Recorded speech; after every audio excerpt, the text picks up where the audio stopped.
Hello everyone.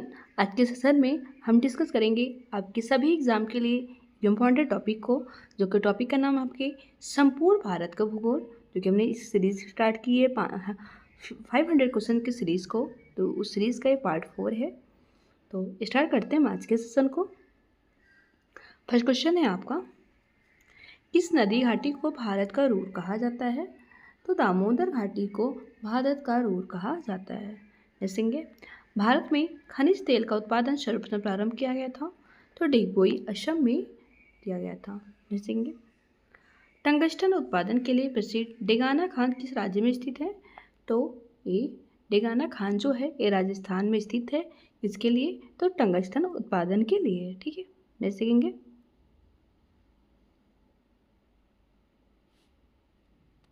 Bharat में खनिज तेल के भंडार मुख्यतः किस प्रकार की चट्टानों में पाए जाते हैं? तो ये अवसादी चट्टानों में पाए जाते हैं। जैसे मृदा की क्षारीयता को कम करने के लिए कौन से पदार्थ प्रयोग किया जाता है? तो जिप्सम जो है मृदा की क्षारीयता को कम करने के लिए प्रयोग किया जाता है। जैसे लेटेराइट मृदा भारत में मुख्य रूप से कहाँ पाई जाती हैं? तो लेटेराइट मृदा जो है मालाबार तटीय प्रदेश में पाई जाती हैं। जैसे सबसे कम जल धारण क्षमता किस प्रकार की मृदा में होती है? तो बलुई दोमट मिट्टी में होती है। जैसे पौधों को सबसे अधिक जल किस प्रकार की मृदा से प्राप्त होता है? तो ये चिकनी मृदा में होता है। जैसे मृदा की उर्वरता बढ़ाने के लिए कौन सी फसलें उगाई जाती हैं? तो मृदा की उर्वरता बढ़ाने के लिए दलहनी फसलें उगाई जाती हैं। जैसे किस मृदा में नाइट्रोजन की कमी होती है लेकिन पोटास भरपूर मात्रा में होता है? तो काली मृदा में। जैसे राजस्थान में पाई जाने वाली प्रमुख मृदा कौन सी है? तो मरुस्थलीय मृदा जो है राजस्थान में पाई जाने वाली प्रमुख मृदा है। जैसे कौन सी मृदा जलोढ़ मृदा से विकसित होती हैं और अत्यधिक उपजाऊ होती हैं? तो कछारी मृदा। जैसे सबसे कम उपजाऊ मृदा कौन सी मानी जाती है? तो मरुस्थलीय मृदा जो है सबसे कम उपजाऊ मृदा मानी जाती है। जैसे अपरतन चाय बागानों के लिए कौन सी मृदा उपयुक्त होती है? तो लैटेराइट मृदा जो है चाय बागानों के लिए प्रमुख उपयुक्त होती है। जैसे चंबल घाटी का निर्माण किस भौगोलिक प्रक्रिया से हुआ है? तो अनालिका से भौगोलिक प्रक्रिया से हुआ है। जैसे 1876 में भारत का पहला ऊनी कपड़े का कारखाना लाल इमली नाम से कहाँ खोला गया था? तो कानपुर में खोला गया था। जैसे भारत में प्रथम सीमेंट संयंत्र 1904 में कहाँ स्थापित किया गया था? तो चेन्नई तमिलनाडु में। जैसे भारत में प्रथम उर्वरक संयंत्र 1906 में कहाँ स्थापित किया गया था? तो ये रानीपेट तमिलनाडु में किया गया था। जैसे भारत में कागज उद्योग का प्रथम कारखाना 1879 में कहाँ लगाया गया था? तो लखनऊ में हुआ था। जैसे कपिल धारा जलप्रपात जो कि मध्य प्रदेश में है किस नदी पर स्थित है? तो कपिल जलप्रपात जो है वो नर्मदा नदी पर स्थित है। जैसे किस बंदरगाह को भारत का प्रवेश द्वार कहा जाता है? तो मुंबई द्वार को भारत का प्रवेश द्वार कहा जाता है। जैसे जोजिला दर्रा कहाँ स्थित है? तो जोजिला दर्रा जो है लद्दाख में स्थित है। जैसे जोजिला दर्रे का निर्माण किस नदी द्वारा हुआ है? तो जोजिला दर्रे का निर्माण जो है सिंधु नदी द्वारा हुआ है। जैसे कौन सा दर्रा भारत की म्यांमार से जोड़ता है? तो तुजू दर्रा जो है भारत को म्यांमार से जोड़ता है। जैसे दम्फा टाइगर रिजर्व किस राज्य में स्थित है? तो दम्फा टाइगर रिजर्व जो है मिजोरम में स्थित है। जैसे समुद्र में भारत की प्रादेशिक सीमा का विस्तार कितनी समुद्री मील तक है? तो 12 समुद्री मील तक है। जैसे विश्व की कुल जनसंख्या का कितना प्रतिशत भाग भारत में निवास करता है? तो 17.5%। जैसे भारत में आधुनिक लौह इस्पात उद्योग की शुरुआत 1874 में कहाँ हुई थी? तो पश्चिम बंगाल में हुई थी। जैसे डिजिटल लोकोमोटिव कारखाना कहाँ स्थित है? तो ये वाराणसी में है। जैसे बरौनी किस उद्योग के लिए प्रसिद्ध है? तो बरौनी जो है ये तेल शोधन उद्योग के लिए प्रसिद्ध है। देखेंगे बरौनी कारखाना जो कि बिहार में है, इसकी स्थापना किस देश के सहयोग से हुई है? तो रूस के सहयोग से बिहार में हुई है। देखेंगे भारत में चमड़ा उद्योग के लिए कौन सा शहर प्रसिद्ध है? तो चमड़ा उद्योग के लिए कानपुर प्रसिद्ध है। देखेंगे कौन सा जल निकाय भारत के दक्षिण में स्थित है? तो हिंद महासागर जो है भारत के दक्षिण में स्थित है। जैसे ये भागीरथी और अलकनंदा नदियाँ मिलकर किस नदी का निर्माण करती हैं? तो गंगा नदी का करती हैं। देखेंगे भारत के पश्चिम में कौन सा महासागर स्थित है?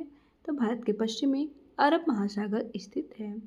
देखेंगे नासिक और मुंबई को कौन सा दर्रा जोड़ता है? तो थारघाट जोड़ता है। देखेंगे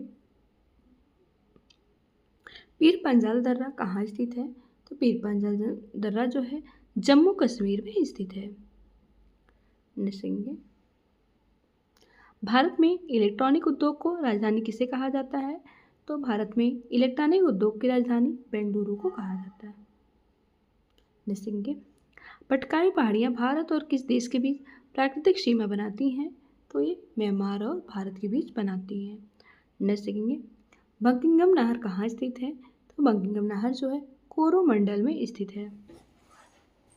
देखेंगे इस राज्य में घाट प्रभा जलाशय स्थित है, तो कर्नाटक में है। देखेंगे उकाई परियोजना कहाँ स्थित है? तो उकाई परियोजना जो है गुजरात में ताप्ती नदी पर स्थित है। देखेंगे दुलहस्ती पावर स्टेशन किस नदी पर आधारित है? तो दुलहस्ती पावर स्टेशन जो चिनाब नदी पर स्थित है। देखेंगे गंडक परियोजना किन दो राज्यों की संयुक्त परियोजना है? तो गंडक परियोजना जो है बिहार और उत्तर प्रदेश की संयुक्त परियोजना है। देखेंगे रिहंद बांध परियोजना किन राज्यों की सिंचाई होती है? तो उत्तर प्रदेश और बिहार की। ठीक है। देखेंगे भारत में चंदन के वन सबसे अधिक कहाँ पाए जाते हैं? तो भारत में चंदन के वन जो है नीलगिरी की पहाड़ियों में सबसे अधिक पाए जाते हैं। देखेंगे साइलेंट वैली जैव विविधता का संरक्षण किस राज्य में किया जाता है? तो केरल में किया जाता है। देखेंगे भारत का कौन सा राज्य शहतूत रेशम उत्पादन में अग्रणी है? तो कर्नाटक के शहतूत रेशम में आगे है। देखेंगे भारत के सर्वाधिक क्षेत्र पर किस प्रकार की मिट्टी का विस्तार पाया जाता है? तो जलोढ़ मिट्टी का सर्वाधिक विस्तार पाया जाता है। देखेंगे भारत के मैदानी की पुरानी कछारी मृदा क्या कहलाती है? तो ये बांगर कहलाती है। देखेंगे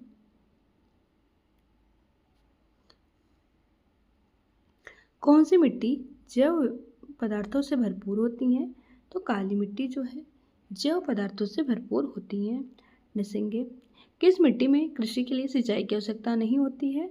तो काली मिट्टी को सिंचाई की आवश्यकता नहीं होती है। देखेंगे भारत में काली कपासी मिट्टी को स्थानीय नाम से क्या जाना जाता है? तो रेगूर नाम से जाना जाता है। देखेंगे भारत की सड़क प्रणाली का विश्व में कौन सा स्थान है? तो दूसरा स्थान है। देखेंगे आगरा किस नदी के किनारे स्थित है? तो आगरा यमुना नदी के किनारे स्थित है। देखेंगे उत्तर दक्षिण और पूर्व पश्चिम गलियारे कौन से शहर में मिलते हैं? तो झांसी में मिलते हैं। देखेंगे दिल्ली और कोलकाता को जोड़ने वाला राष्ट्रीय राजमार्ग कौन सा देश है? तो NH1 है। देखेंगे ग्रैंड ट्रैंक रोड भारत में किन शहरों के बीच फैली हुई है? तो कोलकाता से अमृतसर तक फैली हुई है। देखेंगे भारत की कौन सी नदी जो कर्क रेखा को 2 बार काटती है? तो माही नदी जो है कर्क रेखा को 2 बार काटती है। देखेंगे गोविंद बल्लभ पंत कृत्रिम झील किस नदी पर बनाई गई है? तो रिहंद नदी पर बनाई गई है। देखेंगे गोविंद बल्लभ पंत झील किन 2 राज्यों की सीमा पर स्थित है? तो मध्य प्रदेश और उत्तर प्रदेश पर है। देखेंगे भारत की सबसे बड़ी कृत्रिम झील कौन सी है? तो भारत की सबसे बड़ी कृत्रिम झील जो है वो गोविंद बल्लभ पंत झील है। देखेंगे जलेपला दर्रा कहाँ स्थित है? तो जलेपला दर्रा जो है सिक्किम में स्थित है। देखेंगे गोमती नदी कहाँ से निकलती है? तो गोमती नदी जो है फूलर झील से निकलती है। देखेंगे शिंगोला दर्रा किस दर्रे के नाम से है? तो जास्कर दर्रे के नाम से जाना जाता है। देखेंगे स्वर्ण रेखा नदी कहाँ से निकलती है? ये छोटा नागपुर पठार से निकलती है। देखेंगे लिखा पानी दर्रा कहाँ स्थित है? तो लिखा पानी दर्रा जो है अरुणाचल प्रदेश में स्थित है। देखेंगे 24वीं समांतर रेखा किन दो देशों को विभाजित करती है? तो भारत और पाकिस्तान को। देखेंगे डुरंड रेखा किन दो देशों के बीच स्थित है? तो डुरंड रेखा जो है पाकिस्तान और अफगानिस्तान के बीच स्थित है।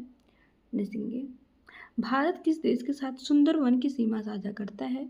तो भारत बांग्लादेश के साथ सुंदरवन की सीमा साझा करता है। देखेंगे रावी, चिनाब, झेलम किसकी सहायक नदियां हैं? तो रावी, चिनाब, झेलम ये सिंधु नदी की सहायक नदियां हैं। देखेंगे भारत का काला पानी और सुस्ता क्षेत्रीय विवाद किस देश के साथ है? तो ये नेपाल के साथ है। देखेंगे प्रायद्वीपीय भारत की सबसे बड़ी नदी कौन सी है? तो ये प्रायद्वीपीय भारत की सबसे बड़ी नदी जो है गोदावरी नदी है। देखेंगे भारत और पाकिस्तान के बीच सिंधु नदी संधि पर किस वर्ष हस्ताक्षर किए गए थे? तो 1960 में किए गए थे। देखेंगे काराकोरम दर्रा किन दो देशों के बीच स्थित है? तो भारत और चीन के बीच है। देखेंगे नियंत्रण रेखा किन दो देशों के बीच की सीमा रेखा है? तो भारत और पाकिस्तान के बीच। देखेंगे शिवराय पहाड़ियाँ और जवाहर पहाड़ियाँ कहाँ स्थित है? ये पूर्वी घाट के दक्षिण पूर्व में है। देखेंगे जनगणना 2011 के अनुसार केंद्र शासित प्रदेशों में सबसे अधिक पुरुष साक्षरता दर किसमें है? तो लक्षद्वीप में। देखेंगे जनगणना 2011 के अनुसार सर्वाधिक जनसंख्या वाला महानगर कौन सा है? तो ये मुंबई है। देखेंगे 2011 की जनगणना के अनुसार देश का सबसे कम जनसंख्या वाला राज्य कौन सा है? तो ये सिक्किम है। देखेंगे 2011 की जनगणना के अनुसार भारत की ग्रामीण साक्षरता दर कितनी है? तो 66.7% है।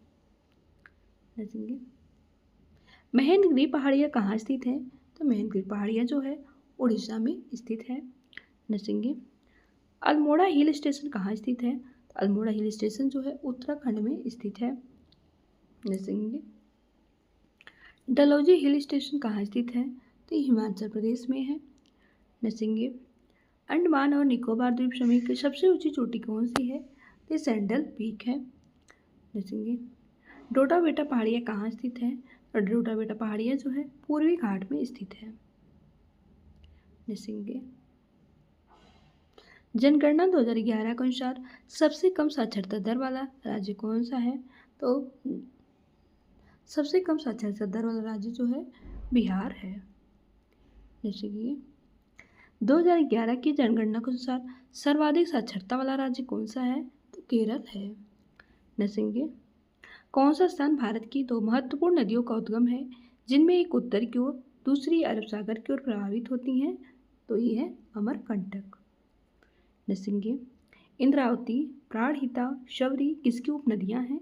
तो गोदावरी की उपनदियाँ हैं। देखेंगे काली नदी कहाँ से निकलती हैं? तो काली नदी जो है कुसावली कर्नाटक से निकलती हैं। देखेंगे दक्षिण पश्चिम मानसून किस राज्य में वर्षा नहीं होती है? तो दक्षिण पश्चिम मानसून से तमिलनाडु में वर्षा नहीं होती है। देखेंगे रेणुका झील किस राज्य में स्थित है? तो रेणुका झील जो है हिमाचल प्रदेश में स्थित है। देखेंगे भारत में दक्षिण पश्चिम मानसून से अधिकतम वर्षा प्राप्त करने वाला क्षेत्र कौन सा है?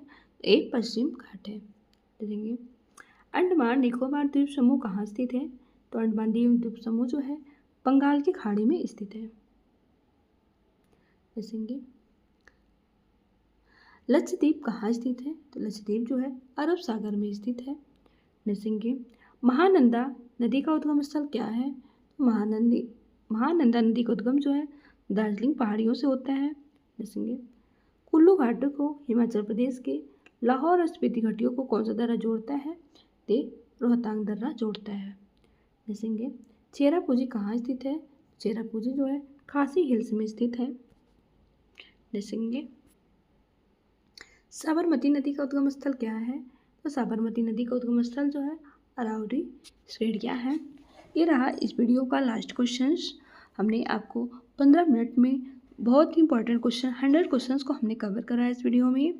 जितने भी क्वेश्चंस हैं सारे क्वेश्चन सिलेक्टेड और इंपॉर्टेंट क्वेश्चन हैं, आपके एग्जाम के लिए काफ़ी ज़्यादा यूजफुल होने वाले हैं। और फ्रेंड्स, हमारा एक ही उद्देश्य होता है, हम आपको कम से कम समय में इंपॉर्टेंट टॉपिक को हम पूरा कंप्लीट टॉपिक कवर करवाएं। तो आई होप आपको हमारी वीडियो पसंद आई होगी। मिलते हैं हम आपसे नेक्स्ट वीडियो में एंड थैंक्स फॉर वॉचिंग।